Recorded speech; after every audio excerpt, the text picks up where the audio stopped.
¿Cómo empezar a contar una historia? ¿Cómo empezar?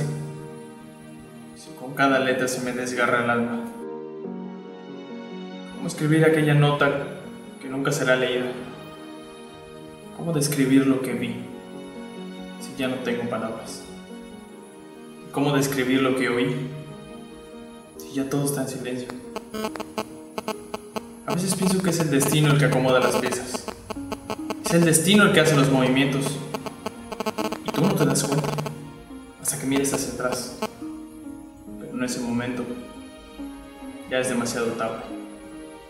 Ya eres víctima de tu propio juego.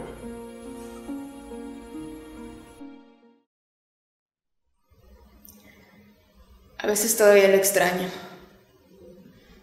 Cuando éramos chicos, jugábamos a que él era el capitán del barco y que yo le acompañaba por todos los mares. Él sigue siendo mi capitán. Mi hermano y yo siempre nos llevamos muy bien. Leonardo, siempre grande, siempre fuerte.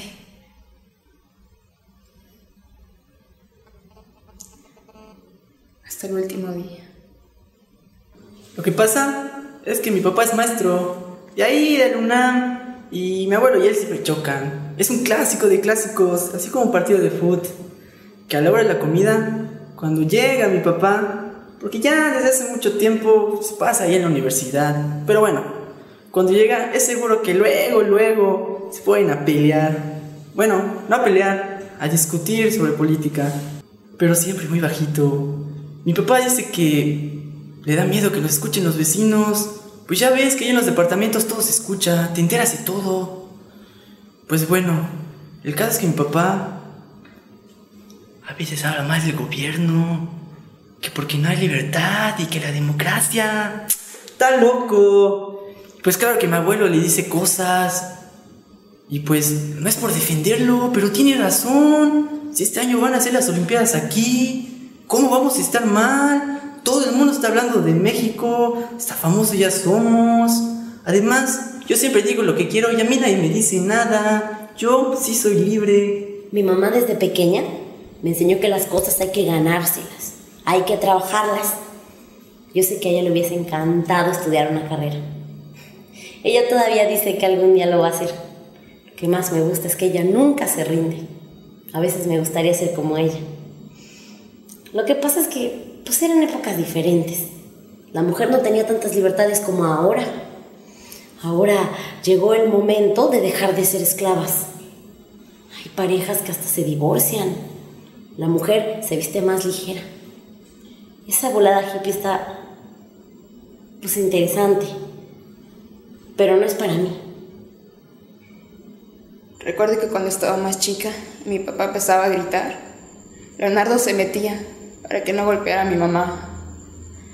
Él la defendía con la poca fuerza que tenía, porque era un niño. Siempre en las noches, cuando mi mamá nos metía a la cama, él me lloraba. Le decía que sacara a mi papá, que ya no lo quería. Ya no lo quería en la casa. Ella nunca le hizo caso. Le tenía mucho miedo a mi papá. En la casa no se le podía decir que no. Sabe Dios qué hubiera pasado. Así fue siempre. Hasta que un día Leonardo se metió. Mi papá lo golpeó. Lo lastimó. La verdad es que, pues mi mamá es como que, pues mi mayor ejemplo. Es decir, pues mi papá es muy noble y nos llevamos bien y todo, bromeamos. Pero pues así como que, pues un ejemplo de superación, pues es mi mamá. Porque ella, no teniendo nada, me enseñó que si uno se esfuerza lo suficiente, todo se puede. Y eso me gusta aplicarlo en mi carrera. Y sinceramente, pues sí tenía miedo de entrar a economía. Pero mi mamá me dio ese empujoncito que me hacía falta. Y pues ya, me decidí. Hasta el hospital lo tuvimos que llevar. Recuerdo verlo en su camita, llorando de coraje, vendado, hinchado por los golpes, con sus ojitos bien rojos y sus puños bien apretados para no gritar. Pues ya llevaba casi un año escribiendo historias de fantasmas, de castillos, de grandes personajes de la historia. Tengo una afición por mezclar la realidad con la ficción. Claro que en la realidad pues no hay muchas cosas que hacer, pero en la ficción las ideas son infinitas. Aunque a veces uno nunca sabe en qué momento la realidad se vuelve la peor de tus pesadillas. Ese día era martes. Y ya sabes que los del Poli y los del UNAM se odian.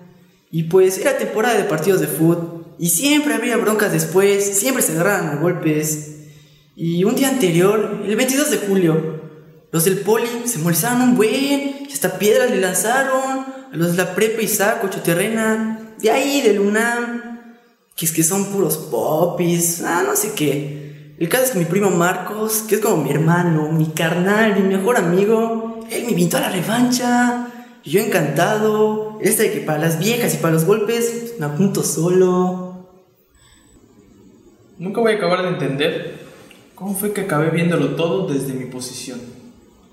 Yo soy escritor del diario El Ilustrador, casi por accidente. Ese día, 23 de julio, yo estaba papaloteando, dibujando cosas pues, en hojas, ¿no? Tratando de encontrar pues, alguna idea para escribir mi columna de ficción, aquella que me había dado un espacio entre las columnas del diario El Ilustrador. Leonardo tenía problemas. En la escuela siempre se peleaba, siempre lo castigaban. Pero era muy bueno. Conmigo siempre fue muy bueno. Ese día fue como cualquier otro. Mi papá borracho. Siempre le pegaba a mi mamá. Siempre había sido así. La cosa es que cuando nosotros llegamos y empezó lo bueno, de repente me fijé que había policías.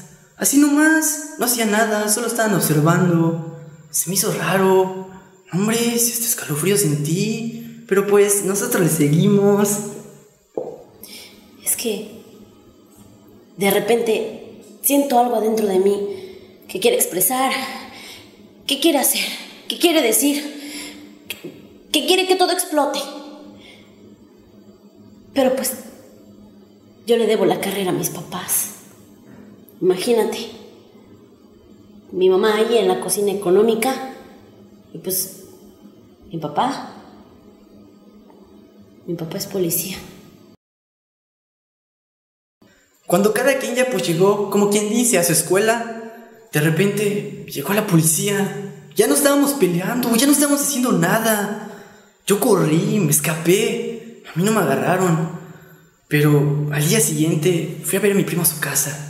Mi tía me regañó horrible, que qué hacíamos ahí, que era un lugar inseguro, que de seguro le estamos gritando cosas a los de la policía. Pero no es cierto.